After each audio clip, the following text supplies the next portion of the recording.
চগলখোর, যে ব্যক্তি এর কথা ওর কাছে লাগায়, ওর কথা এর কাছে লাগায়, সবার কাছে ভালো থাকার চেষ্টা করে, মুনাফিক কিসিমের লোক। এরা সমাজের সমস্ত ঝগড়া ফাসাদ লাগানোর ক্ষেত্রে মূল ভূমিকা রাখে। আল্লাহ মাফ করুন, এই চরিত্র আমাদের অনেকের ভেতরেই কম বেশ আছে। এই চগলখোর লোক জান্নাতে প্রবেশ করবে না, সহিহ মুসলিম হাদিসে রয়েছে।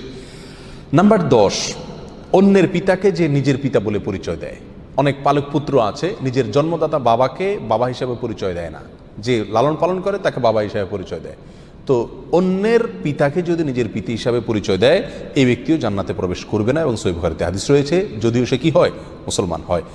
নাম্বার 11, অহংকারকারী, গর্বকারী, যে ব্যক্তি খুব অহংকার করে, দাম্ভিকতা দেখায়, অহমিকা দেখায়, প্রদর্শন করে, অথবা মনে মনে নিজেকে খুব বড় মনে করে, এই কপাল পড়া যত ভালো মানুষই হোক, সে মুসলমান হয়েও কি করতে পারবে না, জান্নাতে যেতে পারবে না। নবী আলাইহিস সালাম বলেছেন, লা ইয়াদখুলুল জান্নাহ